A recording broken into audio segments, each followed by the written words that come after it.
Una buena tarde para todos y todas las que nos acompañan, los que nos acompañan en la tarde de hoy. Un saludo muy especial para Jacqueline Goldberg, que se animó a acompañarnos en la tarde de hoy. Es un placer, un gusto enorme tenerla aquí presente con su palabra, con su escritura. Damos inicio así entonces a otra conversación de Candiles en la Niebla, lectura de poetas latinoamericanos. En la tarde de hoy nos acompaña Carlos Ciro también como moderador de esta conversación. Bienvenido, Carlos. Muchas gracias, Luis Arturo, y muchas gracias a Edgar y a la Facultad de Educación por abrir este espacio y darnos la oportunidad de esta conversación. Un saludo muy especial a Jacqueline Goldberg, a su poesía y a la palabra que nos va a regalar esta tarde. Esperamos que sea una conversación cálida y que nos acoja a todos y a quienes se disponen ahora a escucharnos. Bienvenida, Jacqueline. Gracias, encantadísima. Me estoy estrenando con ustedes. Hasta ahora no había tenido ninguna actividad por Zoom participando yo, solamente viendo, escuchando. Es un gusto. Vale, muchas gracias, Jacqueline. Yo me permitiré leer una pequeña reseña biográfica que nos envía Jacqueline para darle paso, lógicamente, a ella para que nos lea algunos de sus textos. Jacqueline Goldberg nació en Maracaibo, Venezuela, en 1966. Es escritora, periodista y editora. Autora de más de una treintena de libros de poesía, narrativa, ensayo, testimonio y literatura infantil. Es doctora en Ciencias Sociales y licenciada en Letras. En 2018 participó como escritora residente en la Universidad de Iowa. Su poesía está recogida en Verbos Predadores, Poesía Reunida, 2006 a 1986. Este libro se publica en 2007. Y Previedad, Poesía Reunida, que va de 2018 a 1988. Y es un libro que recién se publica este año.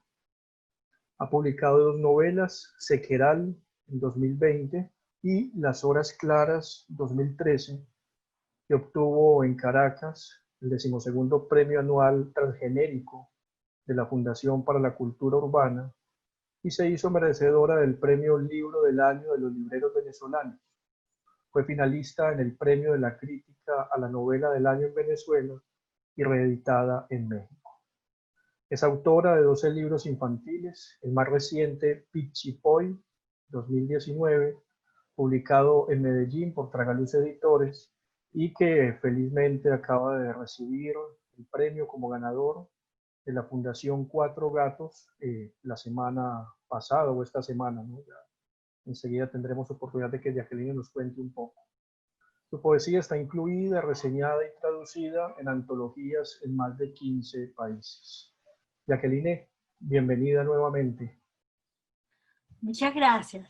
Yo voy a comenzar una lectura. Bueno, voy a ver, en las dos antologías que mencionaste, se nombra el año más reciente hacia atrás, porque los libros están hechos así. Bueno, porque es un poco la manera como leo. Me gusta leer los textos más recientes de los poetas y luego ir hacia los comienzos. Pero para esta lectura voy a hacerlo más cronológicamente, un poco desde los comienzos, ¿no?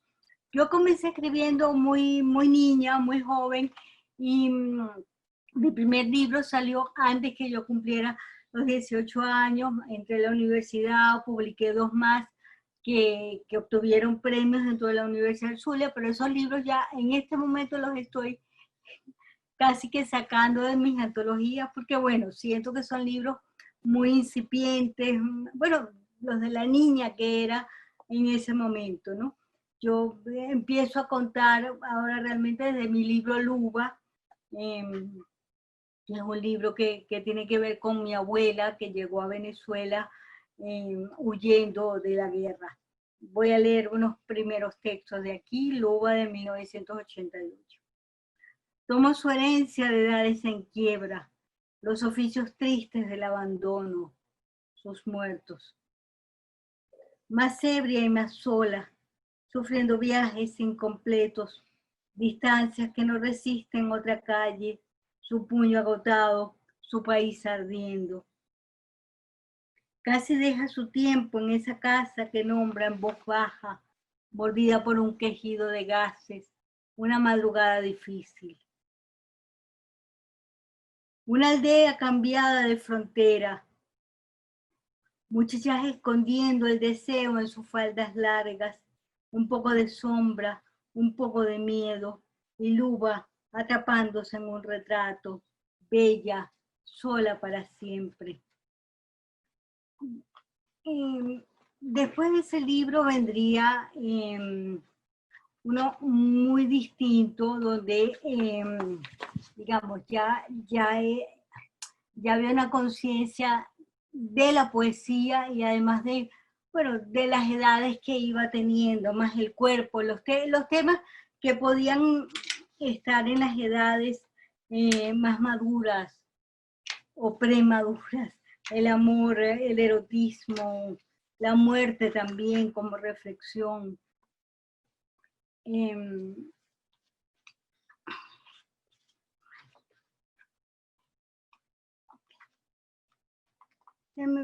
Disculpen. A fuerza de sudar se llama este libro, desde el año 1989, es decir, se publica un año después de Luba. Y fue con los dos primeros libros con los que yo, digamos, salí de mi ciudad natal, que es Maracaibo, en ese momento mucho más provinciana que ahora. Y bueno, llegar a Caracas era para mí un logro, una meta que tenía básicamente como experiencia de lectura y diálogo con otros poetas. Comienzo. Pertenezco a una raza de mujeres que se destruyen a medianoche, insinúan perfiles, voces rasgadas. Son ellas las que poseen el triste prestigio de abandonarse a la caída. Ellas las que saben de tiempos que no necesitan nombrarse, agotarse, olvidarse. Con tantas raíces llamándome desde tu cuerpo, sigo intacta, esperando el desafío. Teniéndome cerca, de espaldas a mi nombre, interrumpida tantas veces por desconocidos, sin misión, con restos de agua en las manos, y esos locos, ese imperio tras de mí. Rotan los comienzos, sin tierra, sin nadie que me siga, con la única puerta atravesada en la piel. Son dos poemas de una época en que yo escribía muy breve, muy breve, y con lo que he venido quizás luchando los últimos años para tratar de, bueno, nada, de extenderme un poco más y de que el periodismo en el que trabajo entre también desde el lenguaje allí, un poco desde lo narrativo. Porque las dos novelas que tengo, o sea, los dos trabajos, entre comillas, narrativos, han terminado siendo poéticos, inclasificables, por eso a veces impublicables. Bueno, ya conversaremos quizás de eso cuando lleguemos allí. Este libro es Máscaras de Familia, del año 91. Alguien deberá perpetuar mi necedad, ser el vástago. Entre ninguno serás elegido, no habrá preguntas, solo tu vuelta náusea. Quise prometerte tierras menos desoladas, una casa sin charcos. Mis costas quiebran tu futuro, te engendraré príncipe y desierto, señor de poderosas tristezas, en ti quedarán gimiendo los siglos, la duda. Este es un libro de otra edad, en el que ya estaba la maternidad, digamos, como un tema que simplemente en mi imaginario y que no se vendría a dar sino muchos años después. De hecho, yo, bueno, en algún momento he dicho que este libro, que ya no lo iba a leer más, que lo iba a sacar de las antologías. Me resulta un poco doloroso ahora leerlo, no sé, quizás imprudente. Tengo un hijo maravilloso de 20 años, es un poco irrespetuoso, ¿no? Y después vendría este otro libro que se llama Trastienda, este es del año 91, el otro era 90. A uno le gusta echarse sobre cualquier intento, saberse lo mejor, universo particular, cielo de infelices. Llegan entonces los elegidos, ofrecen llaves de aire, damos una cita, huimos hacia adentro. Entiendo por decencia aquello que más duele, devorarse hasta el escándalo, presentir imprudentes camas, acabar sin remedio. Hablo por esas palabras que cuelgan del hambre, de lo desconocido, noche de barajas. Uno termina amando el fastidio de los cuerpos, se nos llama santas o putas. Intentamos un homenaje de techos bajos, un descuido de lo invisible.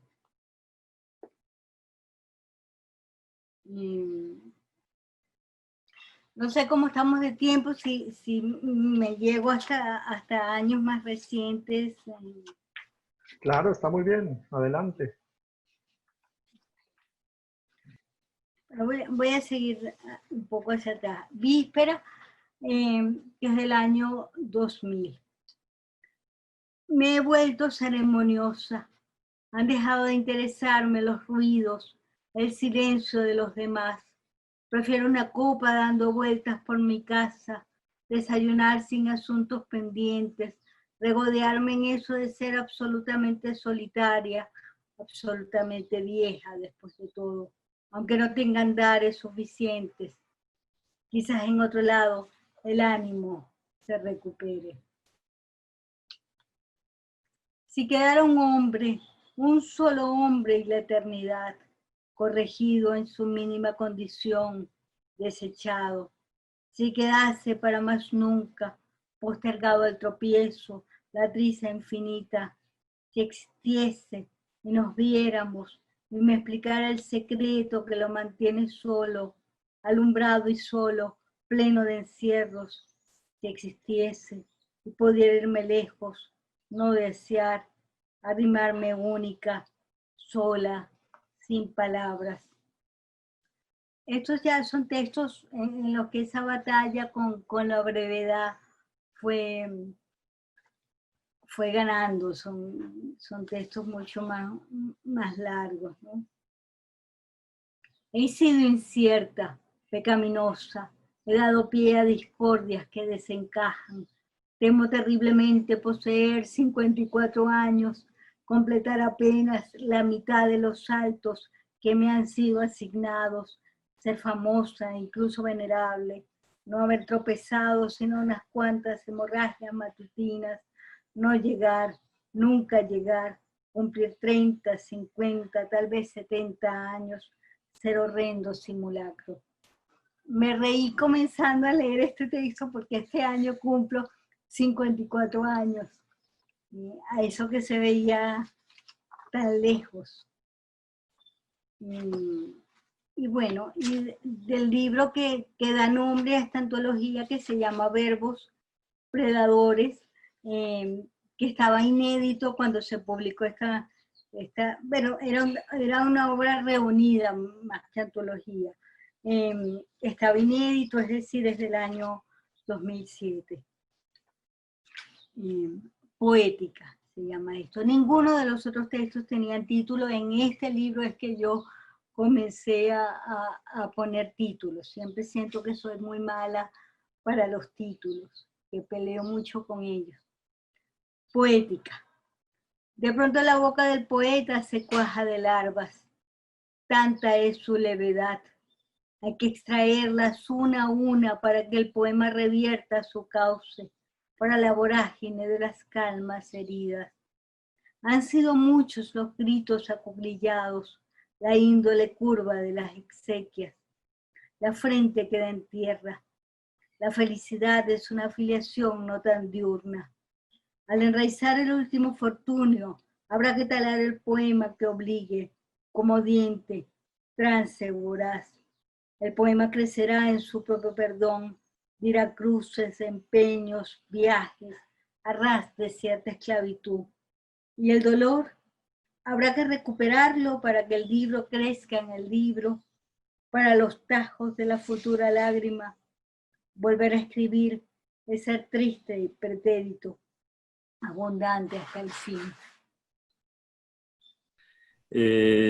Tienes un verso en el que dices que es necesario recuperar el dolor para que el libro crezca. Y quisiera preguntarte desde ese verso, ¿cómo es esa relación que ves entre el dolor y la poesía? La poesía está atada, necesita del dolor para crecer, para ser. ¿Existe acaso por fuera del sufrimiento? ¿O es simplemente una de sus formas? Es una de sus formas y para algunos poetas. Yo durante mucho tiempo pensé que solo eso podría escribir y que los libros de la felicidad y la alegría no existían para mí muy personalmente, porque la necesidad de escribir era justamente de situaciones dolorosas, difíciles, como una suerte de, bueno, que se ha dicho mucho, quizás catarsis, buscando sanación, buscando un camino para, además, para que esas cosas que son dolorosas y que son quizás muy abstractas, no se transfiriesen a la vida cotidiana, digamos. Bueno, quizás buscando que se quedaran en la palabra, que no me hiciesen una persona amargada, bueno, en las cosas diarias, ¿no? Con la familia, con lo que uno hace.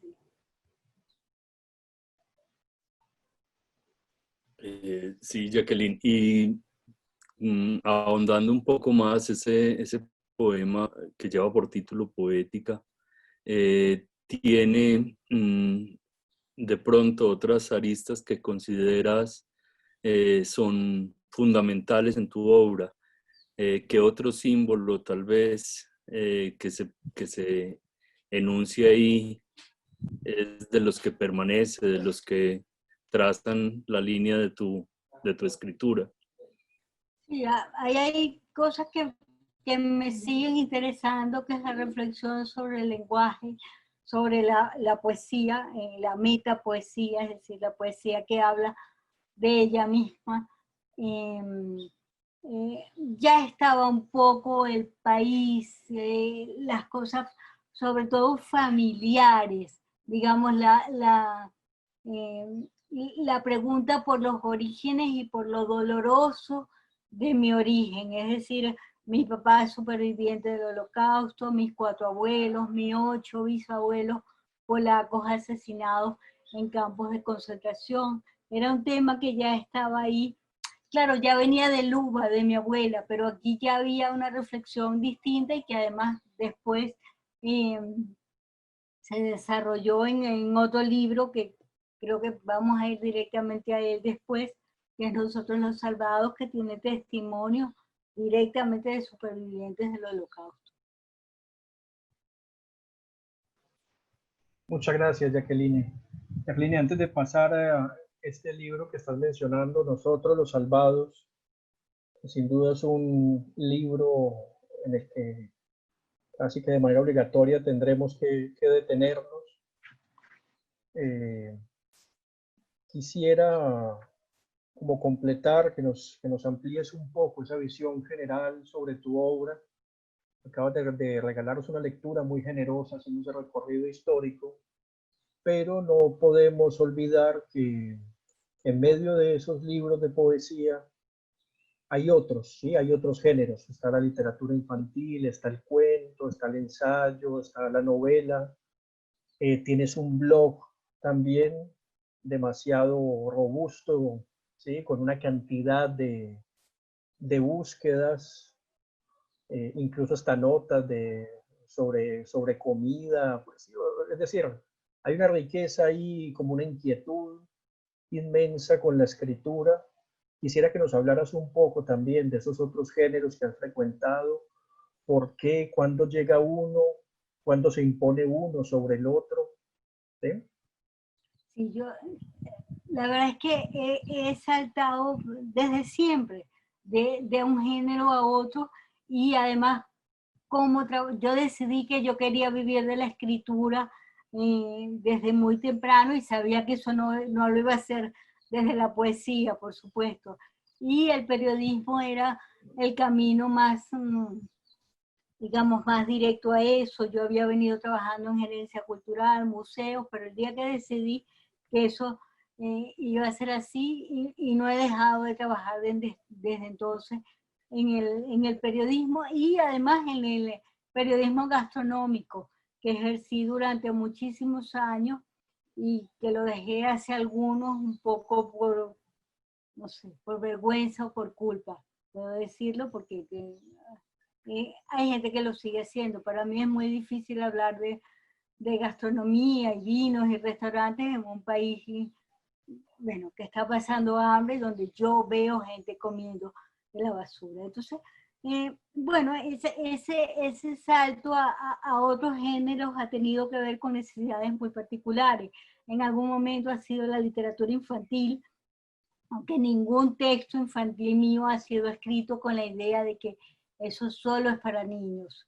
Yo creo en una literatura infantil nada, leída y publicada para todo tipo de público, y es algo hermosísimo que hizo justamente Tragaluz con este último libro, con Pichipoy, que ya iremos allí.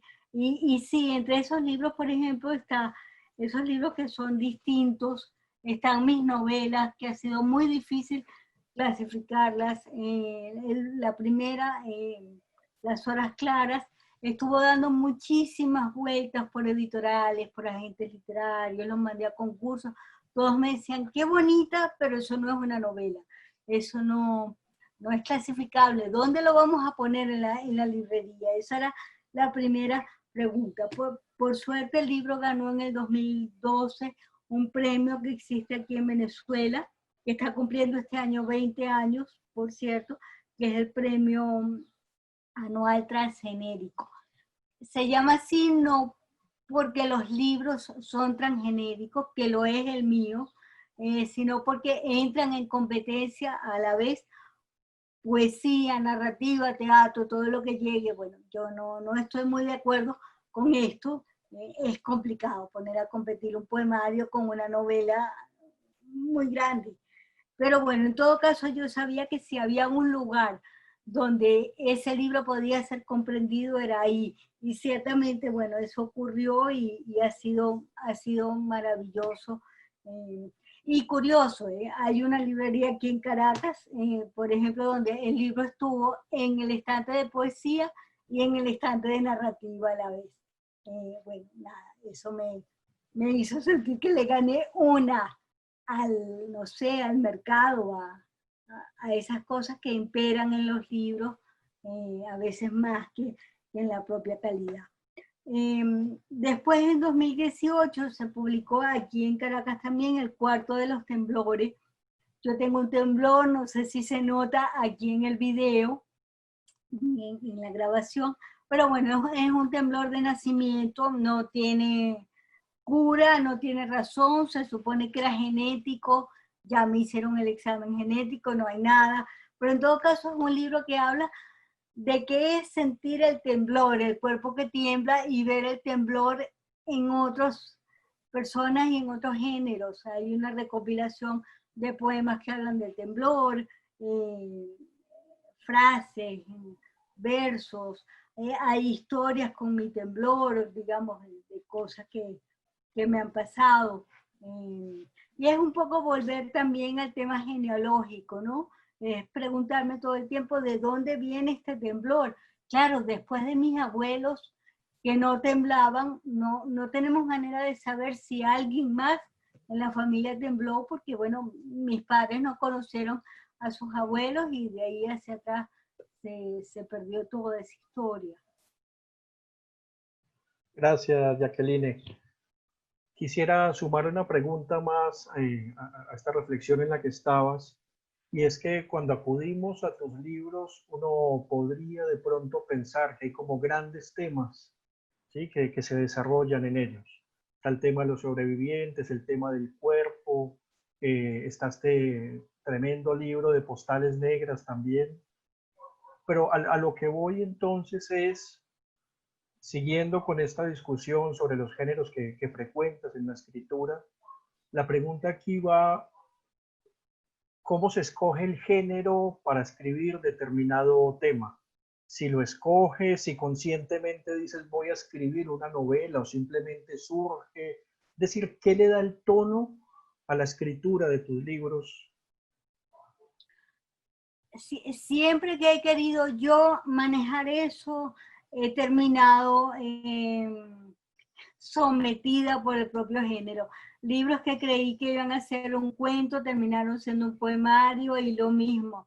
Textos que pensé que iban a ser un poema terminaron contando una historia. Un poco, y eso no lo digo digamos, ni con resentimiento, ni con dudas teóricas, sino con total libertad, porque en realidad a estas alturas ya no me interesan los géneros, y ojalá todos los libros se pudieran manejar, bueno, de esa manera, viendo cómo se cruzan en ellos los géneros, cómo tomamos elementos de la realidad, de la memoria, de otros libros. Bueno, hoy quizá eso es como más fácil de comprenderlo, pero cuando yo empecé a tratar de ubicar las horas claras en el año 2010, 2009, me topé con paredes. Hoy en día hay muchos libros unas novelas maravillosas que están escritas en verso, y nadie tiene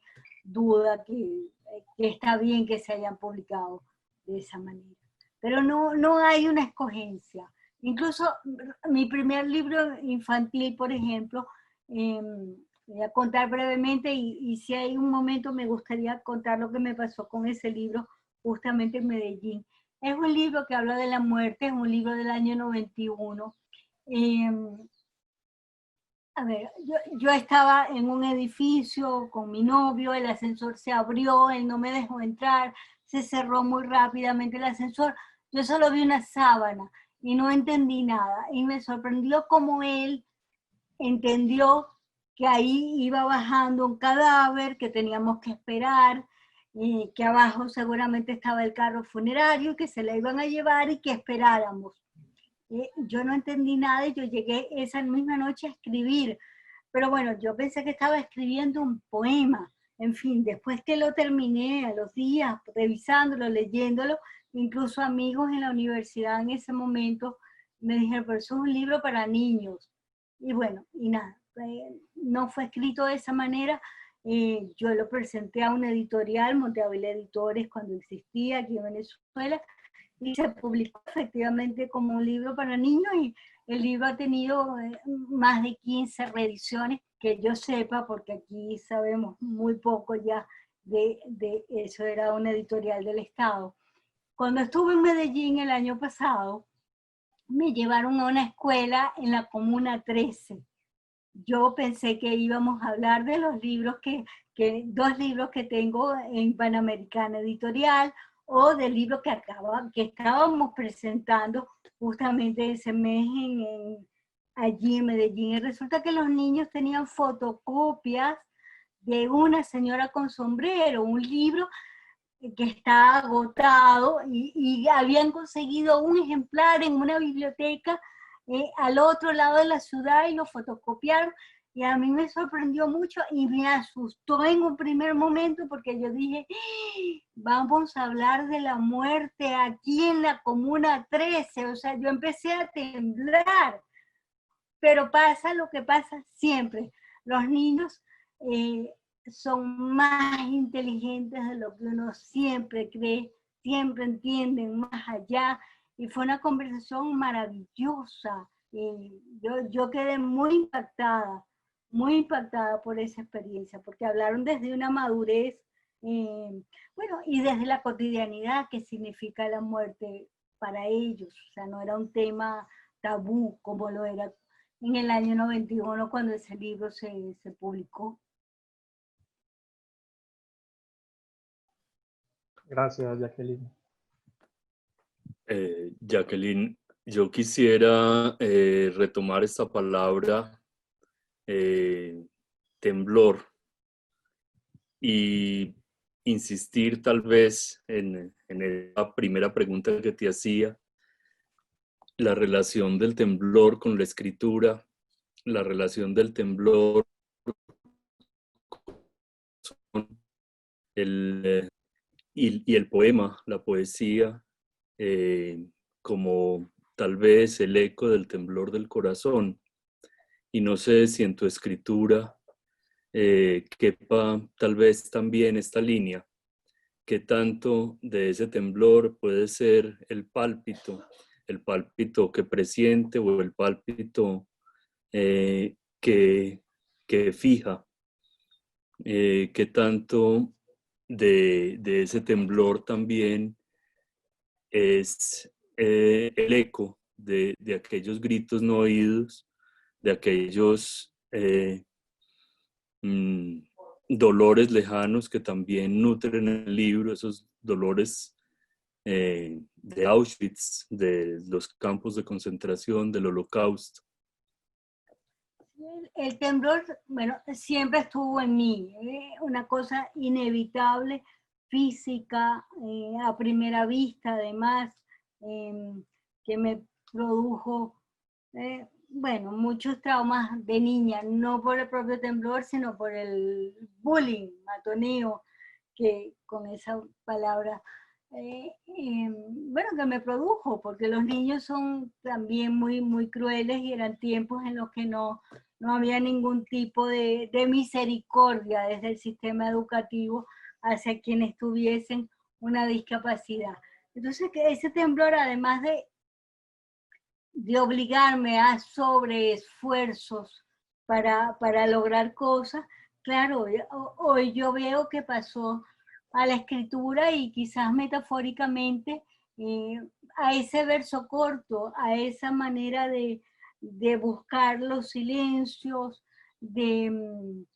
sí, bueno, de lo que ha sido la voz, porque además, bueno, quizás hoy en día se me nota menos, pero ese temblor también afecta mi manera de hablar y se confundió con una cierta tartamudez. Entonces yo creo que eso pasó completamente a la poesía y quizás por eso incluso mi dificultad de las frases largas, de los párrafos largos, por eso la escritura incluso de la narrativa y ahora hasta del periodismo, porque las páginas web lo permiten, lo aupan, son ver frases cortas, muy cortadas, sin comas, sino más bien con puntos. Y sí, efectivamente el cuerpo está ahí presente, el cuerpo ha dictado esa manera de escritura. Muchas gracias, Jacqueline, por la respuesta. No sé, Luis Arturo, si otra pregunta o otra tanda de poemas y continuamos. Yo quisiera, si les parece, y si te parece, Jacqueline, ahorita mencionabas ya lo del testimonio, mencionabas un poco la historia familiar, ¿sí? Que viene de ella. En tu libro, Nosotros los Salvados, hay una especie de prólogo que ilumina mucho sobre tu escritura, sobre esa vertiente que han llamado poesía testimonial. Y me gustaría, por ejemplo, que nos contaras sobre ese libro y una vez tengamos como algo en la cabeza, pues nos regales una lectura también de esos poemas, testimonios, ¿vale? Claro. Sí, este fue otro tema que llegó a mí precisamente por mi vida laboral. Si bien era un tema muy presente, porque bueno, mi papá pasó su infancia en Francia, no estuvo en campos de concentración, pero la pasó huyendo. Era un tema que estaba todo el tiempo conmigo. Yo no me había puesto a investigar sobre eso, pero ya trabajando con la comunidad judía. Yo trabajé muchos años en el periódico de la comunidad judía de Caracas, fui directora incluso entre 2008 y 2011 y había estado desde el año 99. Bueno, me encargaron un libro de testimonios de supervivientes del Holocausto que vivían en Venezuela. Esos testimonios habían sido tomados por la fundación de Steven Spielberg, que vino a Venezuela, contrató personas, las entrenó para hacer esas entrevistas y se pidió permiso a ellos para entonces nosotros transcribir. Había que resumirlas, en las entrevistas de hora y media, a veces 2 horas, las llevé a 20.000 caracteres y se publicaron 3 tomos que contienen 170 testimonios. La condición en ese momento era que todas las personas estuviesen vivas, porque el libro tiene fotos de ellos, ancianos, vivos por supuesto, y además para que dieran su consentimiento, porque en muchos de esos testimonios hay cosas que, bueno, que ellos mismos no quisieron contar a la familia, de hecho las quitaron, bueno, porque era un tema avergonzante, doloroso, y luego, bueno, siempre cuando estuve transcribiendo esos textos, que además pueden imaginar lo doloroso que es oír a esas personas que lloraban, hacían silencios. Yo no transcribí todos los textos, conté con un equipo maravilloso que lo hizo, pero bueno, leí ese material en bruto.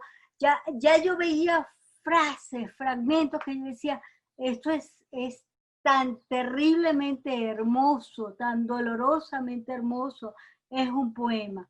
Y fueron muchos años después, el último de esos libros se publicó en el 2006, este libro es del 2014, que yo dije voy a volver a esos testimonios y voy a recuperar esas frases sueltas, a ver cómo funcionan y bueno, es realmente muy impresionante y este libro además yo siento que no es mío nada más. De hecho el libro dice, y además es poesía documental, porque siento que, bueno, de eso se ha hablado mucho, se ha estudiado, hay trabajos, hay otras cosas, pero bueno, porque yo partí de documentos, las voces de esos supervivientes eran mi documento para trabajar esos textos. Entonces, donde está mi nombre, dice arriba Jacqueline Goldberg con supervivientes de la Shoah.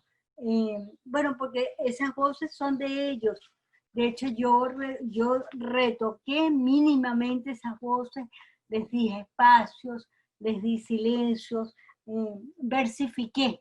Realmente eso fue lo que hice, pero las voces son de ellos. Por eso los títulos de los poemas son los nombres de ellos.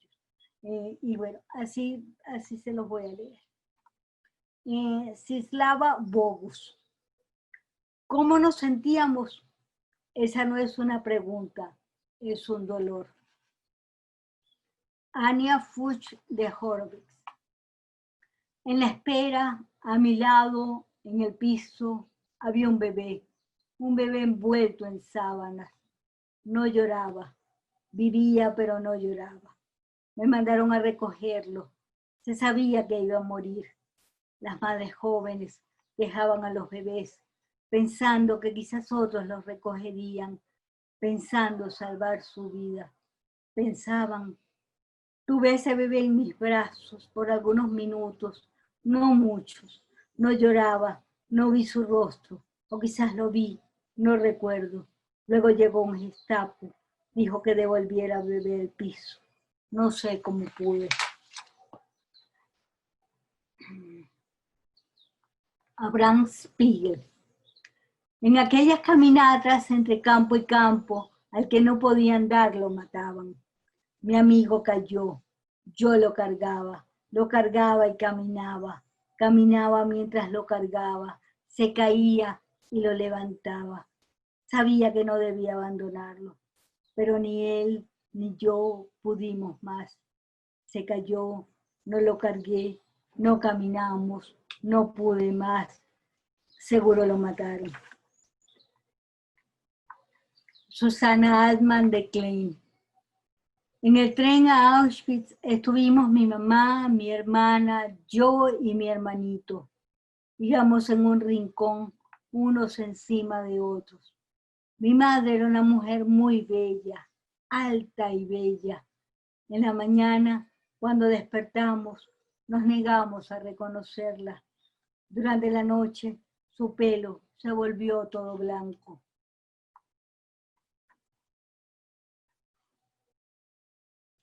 Dorit Bates de Ossers. Estábamos en el patio jugando a la rueda. De repente una mujer saltó del tercer piso, quedó deshecha. Nosotros sencillamente dimos 2 pasos. Uno había visto tantos muertos ya.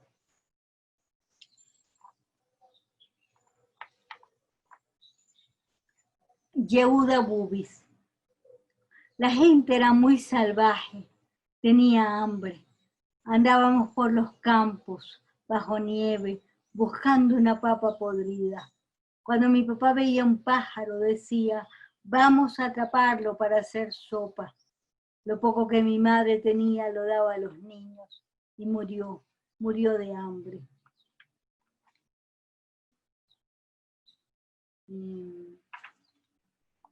Justina Rosenblit de Goldstein.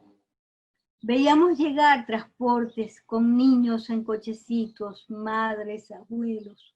Los encerraban en una barraca. No sabía que los iban a matar. Veíamos humo, el olor terrible del humo, el cielo negro. ¿Sigo? ¿Sí? Vale. Sí, adelante. Ok. Ezra Heyman. Ezra Heyman fue filósofo, profesor aquí en la Universidad Central, murió hace unos años. El primer día hubo fusilamientos en las afueras, cerca del aeropuerto. Al día siguiente, soldados rumanos tocaron el timbre de mi casa. Entraron diciendo que teníamos que ir con ellos. Mi padre iba delante de mí y antes de cruzar el zaguán me empujó para que me escondiese. Esa noche dormí solo.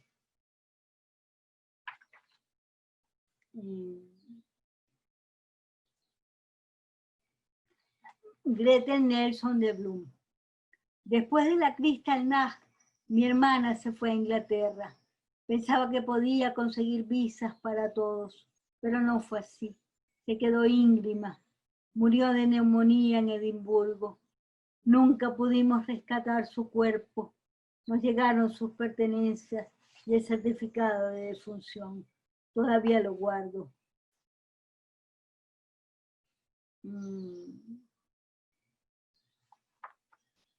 Julia Salamovich de Coin. Estaba siempre sola, con los piojos y los cadáveres. Veía montañas de zapatos, de ropa, de cosas que quitaban a los judíos. Veía la proximidad de la muerte, pero no temía. Era miedo al miedo, miedo al desprecio. Este que creo que es un texto de una ingenuidad por lo que cuenta y por cómo lo cuenta. Verónica Hoyo de Dodge. Una vez mi madre me mandó a buscar pan. De regreso encontré un periódico. Me senté a leerlo y a comer. Empezaron a llegar gansos. Le di un poquito a uno, a otro. Y cuando me di cuenta, casi no había pan. Era el pan de toda la semana.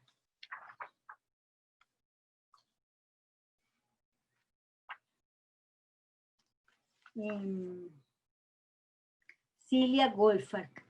Mis padres eran maravillosos, gente muy fina, muy buena, pero muy débiles. Las suyas eran rutinas sin esperanza. David Rodker. La gente escucha noticias y no las cree. Se hacen los ciegos. En aquella época uno no sabía qué hacer. No podía agarrar el bastón de emigrante. Mis padres no eran partidarios de irse. Por eso mi tía se salvó y ellos no. Y cuando yo estaba escribiendo estos testimonios para el libro narrativo, recuerdo que estamos hablando del 2002, 2003, 2004.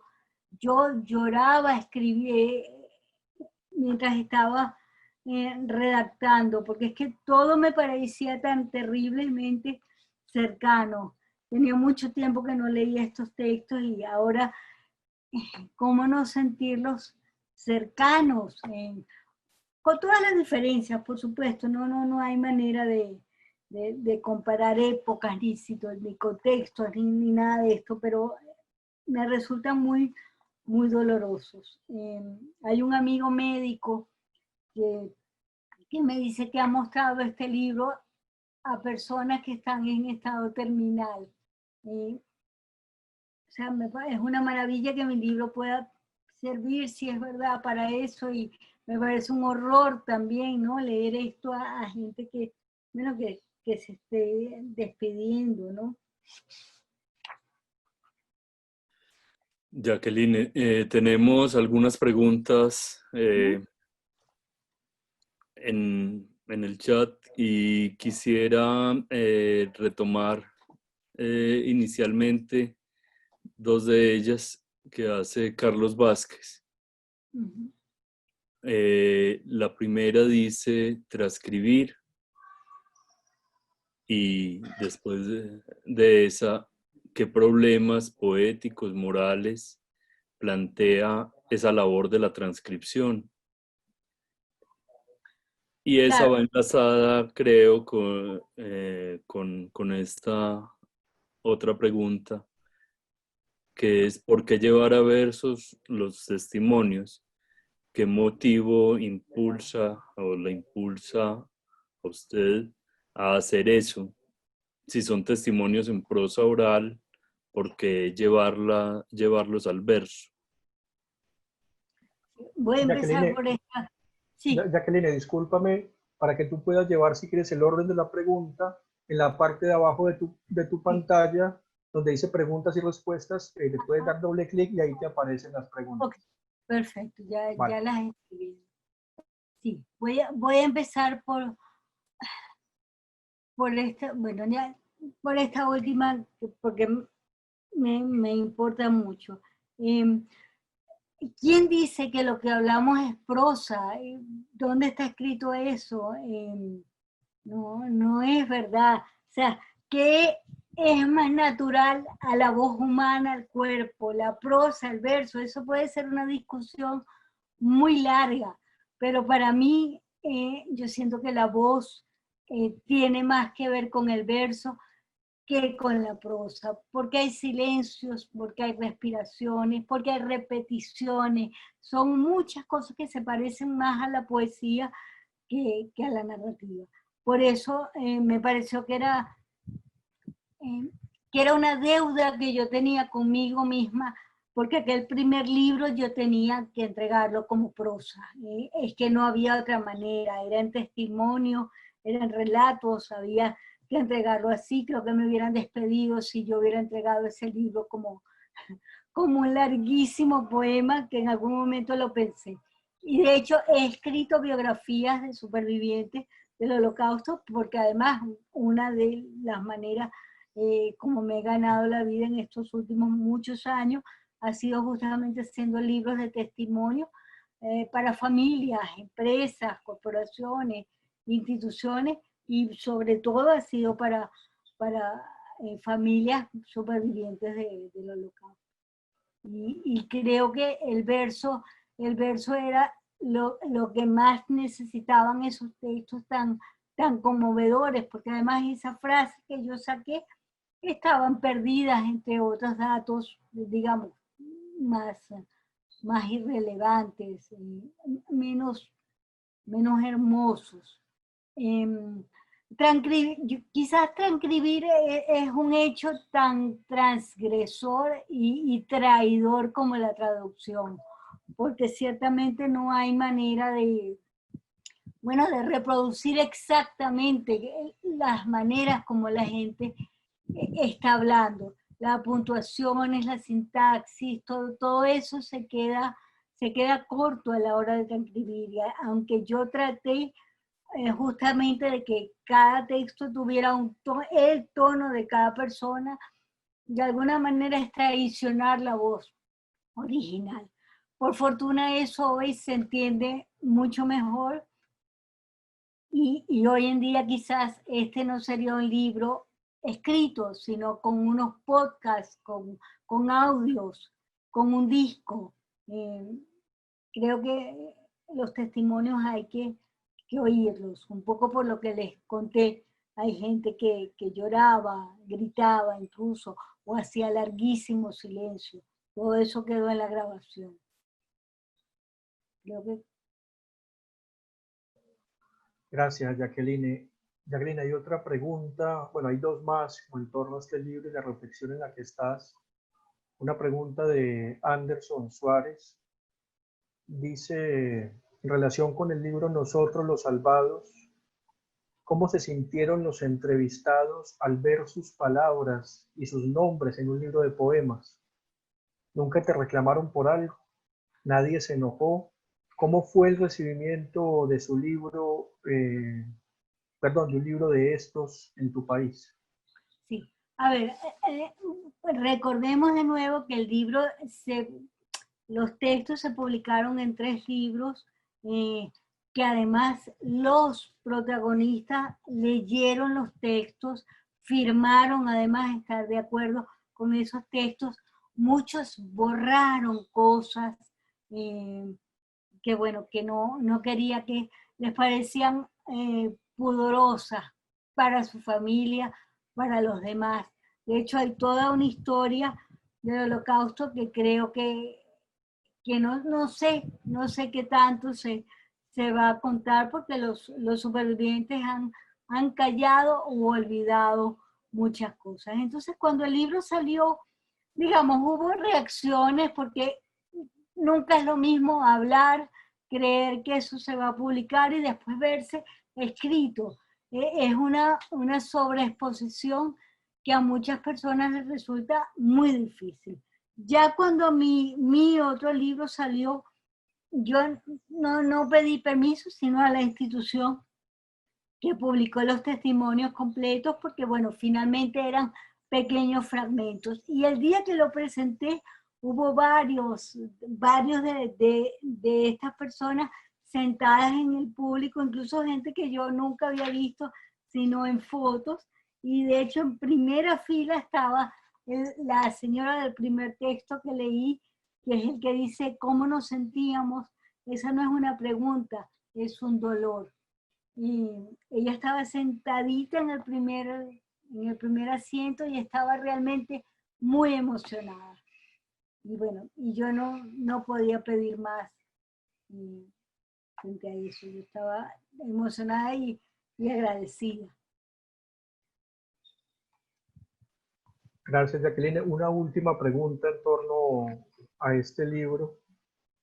La presenta Elenis Oliveros. Dice, Jesús María Centrón escribió una vez, comillas, que sea sincero en el instante presente es cuanto puede pedirse al escritor.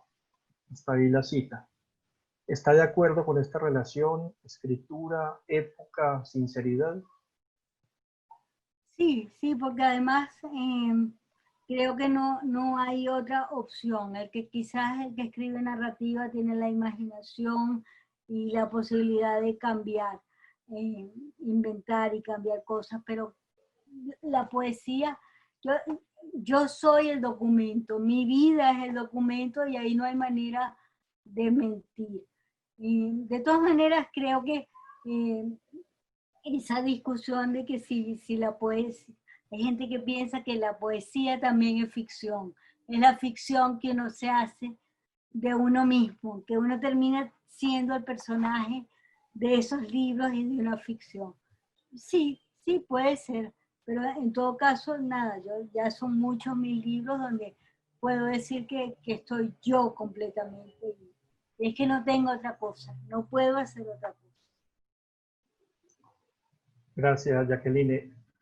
Tratando de llevar un poco la reflexión en la que estás con este libro, y leyéndolo, releyéndolo mejor para esta conversación, pensaba mucho, lógicamente, en el caso colombiano, ¿no? Estamos en un proceso de paz más que fallido, lamentablemente, pero algo de esas intenciones quedan desde las instituciones que trabajan con la memoria, con las víctimas, con los victimarios. Y me detenía en el prólogo que haces a tu libro. Leo un par de líneas que dice: la poesía como fruto de la investigación de una realidad documentada de diversas maneras, para luego copiarla, citarla y editarla hasta convertirla en poema. Me detengo en esas líneas porque ya lo mencionabas tú, el arte también se ha tomado como un ejercicio de catarsis, y en los trabajos que se están haciendo con las víctimas y con los victimarios, pues se ha acudido también a la escritura, a la creación, a la pintura, pero también escritores que no han participado directamente del conflicto, pues se han aventurado de alguna manera a narrarlo, a dejar testimonio de él. Tú ahí también hablas de una relación ética y estética de la escritura, ¿sí? Que ya estos poemas cobran dimensiones políticas, históricas, sociales. Eh, Quería preguntarte por cómo piensas al escritor, cómo piensas la poesía, su participación social. Digamos que de alguna manera este libro responde a ello, pero quisiera que nos contaras un poco, ¿no? Sí, bueno, el tema de la responsabilidad social del escritor. No sé, creo realmente que el escritor no tiene una responsabilidad política inmediata. Bueno, yo no soy una dirigente política, de mí no está dependiendo ni mi comunidad, ni la sociedad, y mucho menos el país. Entonces, lo menos que puedo hacer es decir lo que me pasa a mí como individuo. Si eso refleja lo que está ocurriendo en la sociedad, pues qué bueno, magnífico. Y realmente es que siempre es así. Lo que ocurre en un individuo tiene eco en otras personas, y es la maravilla de la literatura. Por eso nos leemos unos a otros, para encontrar ese eco en esa voz plural que somos. Pero el escritor por sí mismo, decir: yo hoy estoy en la responsabilidad, voy a escribir sobre el hambre, voy a escribir, si no le está tocando directamente, es un poco raro, y de allí la historia lo ha demostrado. Por lo general lo que han salido son panfletos. Sí, hay un último contrapunto a esas dos preguntas que leía y que creo que daría para redondear este tema, y es pregunta de Carlos Vázquez: ¿qué opinión le merece la afirmación del filósofo Teodoro Adorno, según la cual después de Auschwitz escribir poesía es algo barbárico? Claro, esa afirmación de Adorno de que no se iba a poder escribir poesía después de Auschwitz ha sido quizás mal interpretada.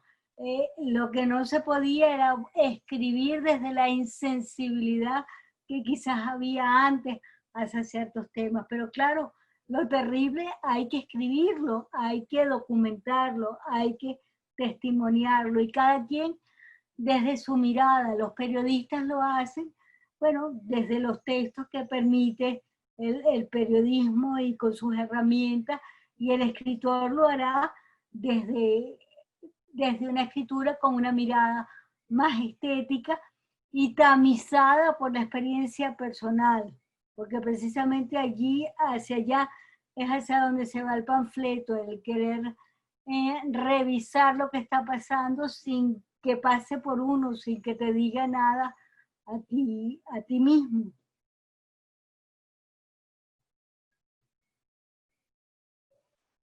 Y hay que escribir de todo lo que está pasando en todo momento. De la situación actual han salido muchos textos, yo estoy en un par de antologías, las he mandado con mucho pudor porque estoy segura que después voy a querer corregir cosas.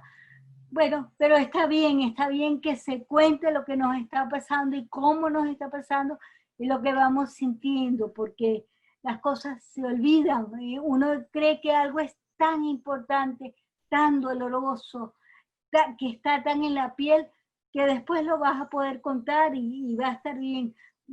Sí, después se puede contar, pero se contará de otra manera. Creo que es muy importante contar también desde el momento que se están viviendo. Muchas gracias, Jacqueline. Hay una pregunta del público que yo quiero hacer en este momento como para cambiar, como reflexionar sobre otros asuntos de tu escritura, de tu lectura, de la actualidad, de qué estás haciendo. Esta pregunta la hace Eddie Lara y dice: ¿qué o a quién lee Jacqueline Goldberg? Y yo, si me permite, Jacqueline, yo quisiera sumarle una más, porque creo que puede hilarse, y es que nos cuentes qué es la poeteca. Me encanta. Vale. ¿Qué leo? Estoy cada vez más promiscua en las lecturas. Ya antes leía muchos libros a la vez, ahora no los he contado, pero el otro día vi que eran como 10. Salto de un poemario a una novela. Yo leo muchísima narrativa, mucha, me interesa mucho. Ahora mismo anda por aquí encima del escritorio La carretera de Cormac McCarthy, no sé, por ahí anda Marina Tsvetaeva, tengo un libro de Philip Larkin, estoy leyendo y leo muchas cosas a la vez. Quizás son los signos de los días, ¿no? Estoy muy quieta y es una manera de calmarme. Y no recuerdo qué más, disculpa, ¿qué otra cosa habías preguntado? Te preguntaba, Jacqueline, por la poeteca, ¿no? Que nos cuentes La poeteca, qué es ese proyecto, claro. Y qué hay. Claro, mira, la poeteca surgió, había un grupo de amigos que intercambiaban libros, empezaron a tuitear versos y el dueño de la mayor parte de los libros que se intercambiaban, que es el señor Marlo Ovalles, decidió un día, bueno, si tengo esta biblioteca tan grande y quiero compartirla, ¿por qué no abrir una biblioteca especializada en poesía? Y así nació la Poeteca en un espacio muy pequeño. Es una biblioteca privada abierta al público. Y ya tenemos 2 años, la colección está formada por más de 7.000 ejemplares. Ya no solo son de esa biblioteca, sino que hemos recibido donaciones de bibliotecas de poetas y además donaciones de la gente que va publicando libros, nos envían cosas todo el tiempo, hay mucho movimiento. Estamos ahora en un espacio muy hermoso gracias a un convenio con la Fundación para la Cultura Urbana, bueno, donde tenemos además de la sala de lectura, que la idea es que sea un lugar grato, íntimo para la lectura. Tenemos espacios para donde se hacen foros, charlas, talleres, cursos. Y yo coordino las publicaciones. Ya tenemos 8 libros de poesía publicados, 5 en una colección de muy jóvenes poetas que estaban publicando por primera vez su libro. Hay otra de jóvenes que ya habían publicado un libro, otra de poetas contemporáneos, otra de poetas que han fallecido.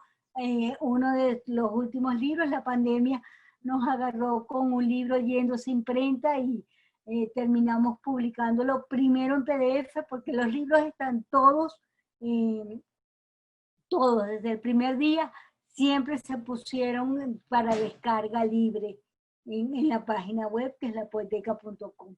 Y ahora de ese último libro, además del PDF, tenemos un audiolibro que está en YouTube y bueno, y se subió a Amazon, bueno, un poco para salvarnos de este momento que no podemos ir a imprenta y que los libros, aunque los imprimamos aquí, no pueden salir de Venezuela. Siempre ha sido muy costoso, complicado. Nuestro sistema de correos además prohibió así expresamente el envío de libros.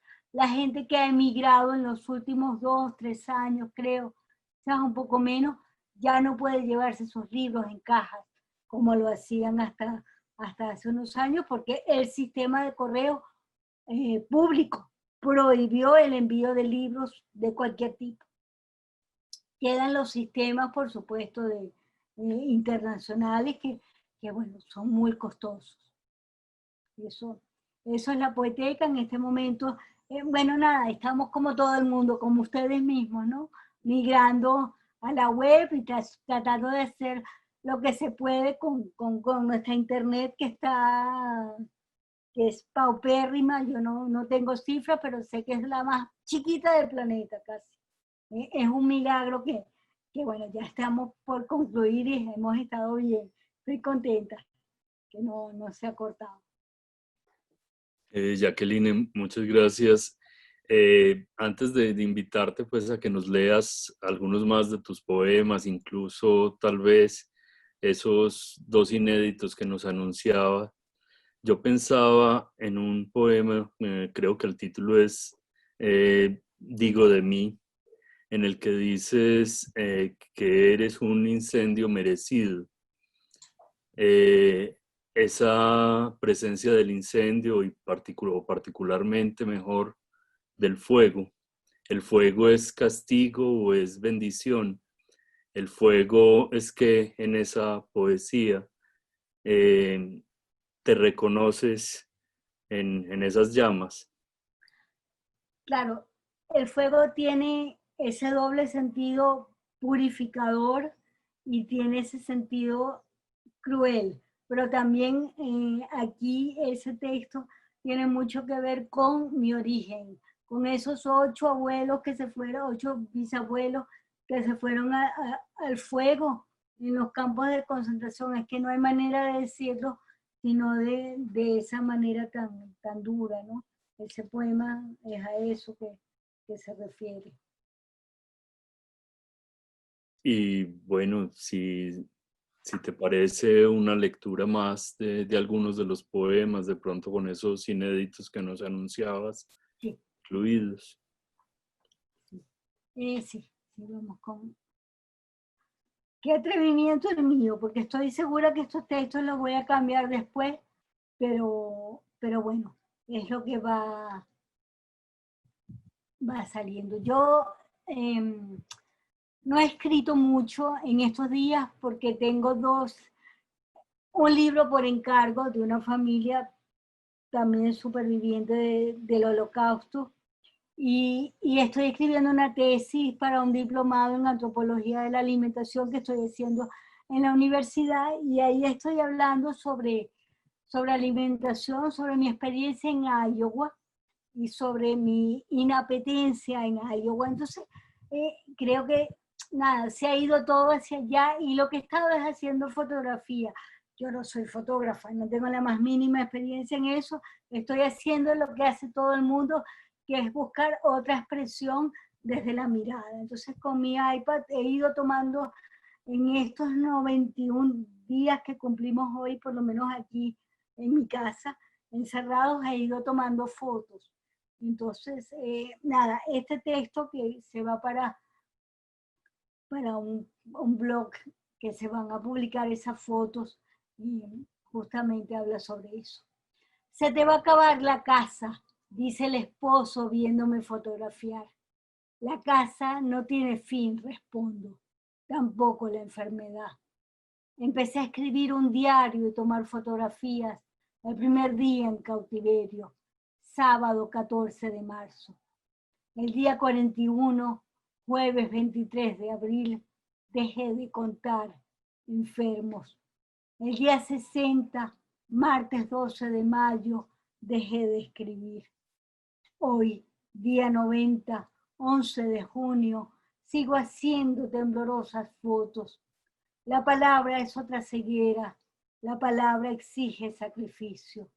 Si miro, es porque afuera no es testimonio.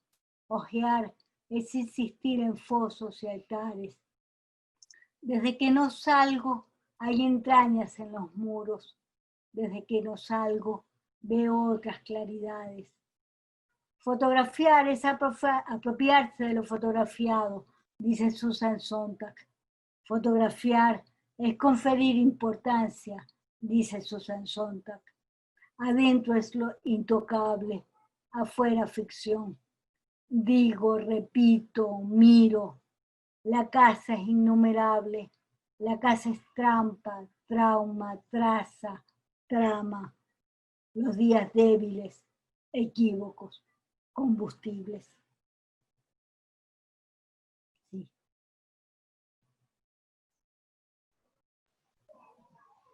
Muchas gracias, Jacqueline. Se me ocurren varias preguntas ahora que nos lees este poema inédito, un poema que está girando en torno a la vida cotidiana, y quisiera de pronto como traspasar un poco las paredes de la casa, estos 90 días de encierro, e ir a la situación actual de Venezuela. ¿Sí? También te pensaba mucho leyéndote en esa relación de nombrarse en tus poemas, de nombrarte tú misma en tus poemas. Quería preguntarte qué influencia no, qué influencia no, cómo se evidencia mejor esa situación actual de Venezuela en tu escritura, qué te ha dado o qué te ha quitado para tu escritura, la situación actual que vive el país. Bueno, yo escribo mucho en Twitter y ahí voy dejando como cosas, sensaciones, emociones de todos los días. A mi trabajo propiamente no ha pasado todavía y no de manera consciente en todo caso, porque justamente por lo que hablábamos antes, le tengo miedo mucho al panfleto, a que esas cosas con el pasar de los años se desmoronen y no terminen ni siquiera siendo un testimonio de estos días. Y bueno, en estas circunstancias no sé qué irá a quedar. Seguramente escribiré de esto después porque, bueno, es muy duro, ha sido muy duro estar encerrado, inmóvil y a la vez abrir las ventanas de las redes sociales, el televisor, y bueno, y oír a los gobernantes, porque en televisión yo no puedo ver nada de lo que está pasando, no existe, la realidad no existe, y en las redes ver, bueno, ver todo, las colas, la situación muy complicada. Mi mamá vive en Maracaibo, una ciudad donde lo normal son 40 grados centígrados y lo normal es que no haya electricidad muchas horas al día. Entonces, ¿cómo no dejarse permear por las dificultades, por lo que está pasando todo el mundo, por el miedo, además por la ignorancia de todo? Porque bueno, yo puedo estar en mi casa, afortunadamente, tranquila, bien, ciertamente cómoda, pero es muy doloroso y no sabemos nada. Aquí no hay cifras, hay unas cifras oficiales, pero no sabemos si creerlas un día, si otro día no, y eso lo que genera es miedo, mucho miedo. Entonces, después de esto, obviamente, seremos otros. Y ya no hablo por lo físico, por tocarnos, porque eso que es lo que todo el mundo está hablando. Estamos hablando de que yo, después de 3 meses encerrada en mi casa, que he salido un par de veces al mercado nada más, y bueno, el trato ya con la calle, con la violencia, que es la calle, que es la cotidianidad, yo le tengo mucho miedo a eso, ¿ah? Incluso le tengo miedo a no querer salir más, que esto, ya yo trabajaba en mi casa, yo desde el 2011 trabajo freelance, y yo no es que salía a oficinas ni a la calle todo el tiempo, pero obviamente vamos a ser otros y bueno, eso necesariamente tendrá que pasar a la escritura. Gracias, Jacqueline. Una última pregunta para darle paso ya a Carlos Ciro, para que vayamos cerrando, para no abusar tampoco de tu generosidad.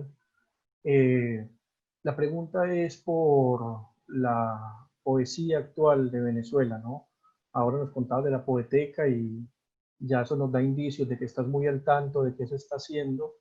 Quería preguntarte por cómo ves la poesía venezolana actual, tanto de los poetas que se han quedado como los que han decidido o han tenido que salir del país.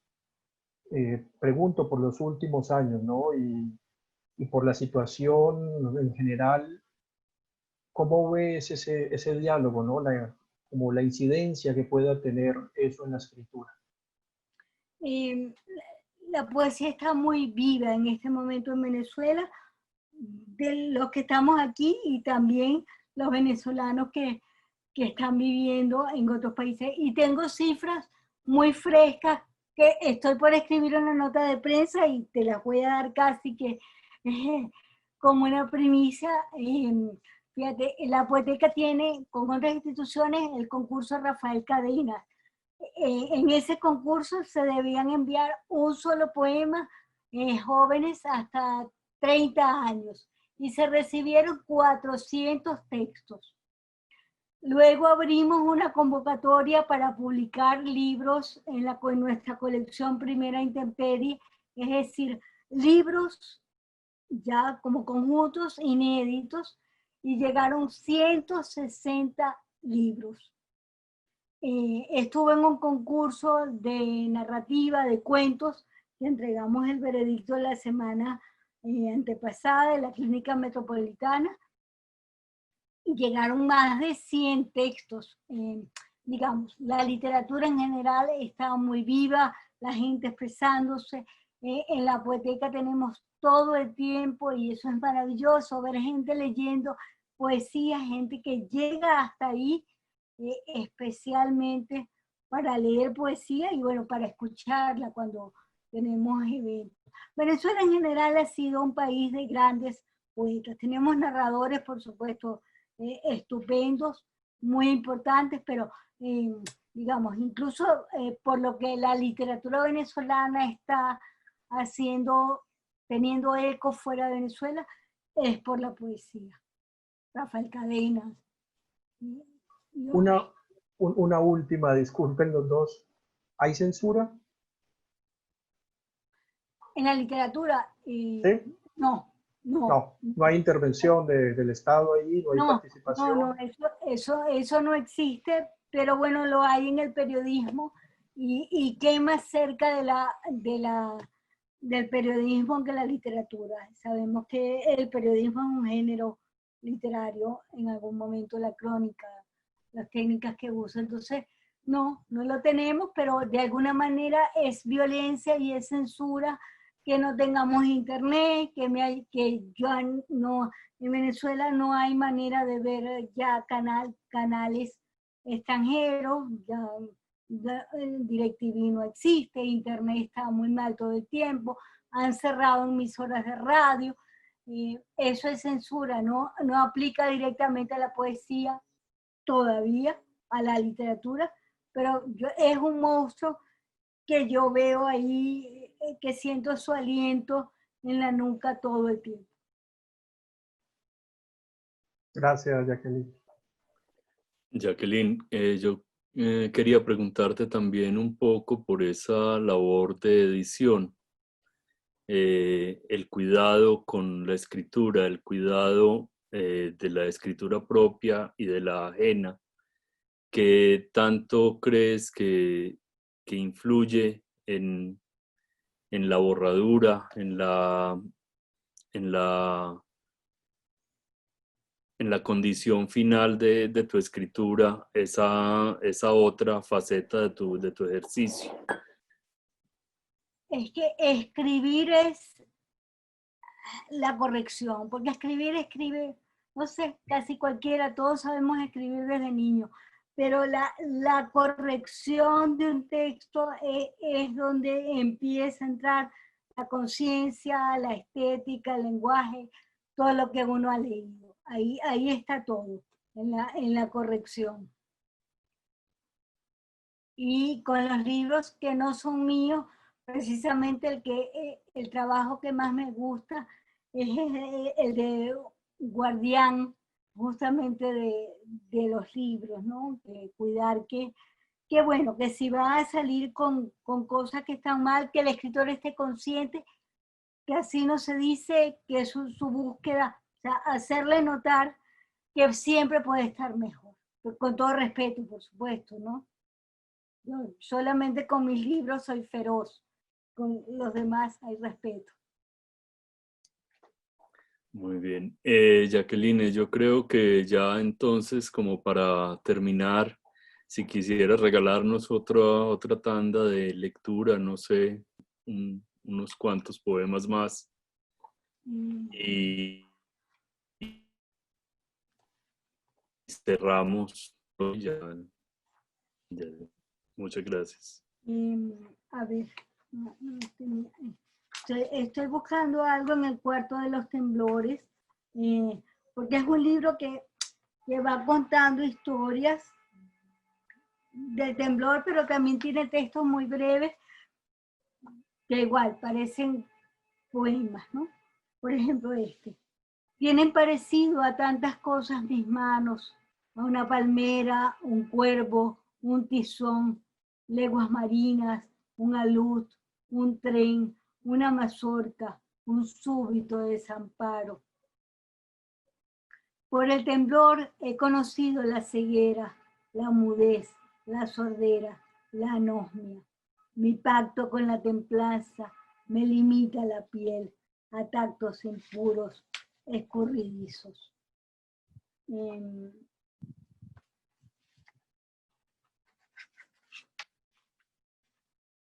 Describir el temblor, otorgarle nombres propios, hacerme un código para diferenciarlo de un dolor de cabeza, de un orgasmo, hacerlo difícil. Es escandaloso, pero no duele, no se escucha, no hace eco en otra parte de mi cuerpo.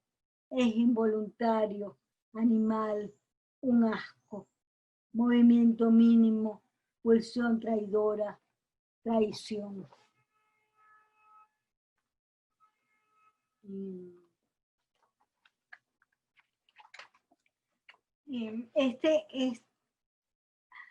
Que hay unos poemas que van a estar en una antología que también se quedó a mitad de camino entre la imprenta y algún lugar de Madrid, que yo creo que ya no va a salir, pero bueno, que es esa que mencionábamos al principio, pero está en el libro que me publicó en Colombia, el Taller Blanco, que es de un grupo de venezolanos que están haciendo un trabajo muy, muy bonito. Aquí hay varios poemas de ese libro. Por ejemplo, este que se llama Dones. Huele tan mal la gente que sale a decir con nieve de otra vida. Así ciertos amantes, vejía, aguardiente barata, sal. Huele a dones sin relámpago, a hombres y mujeres que nadie espera, a borde, desierto. Se sabe por sus poros, sus pupilas atiborradas, lo abierto, lo hurtado, y porque todos un poco olemos al mal.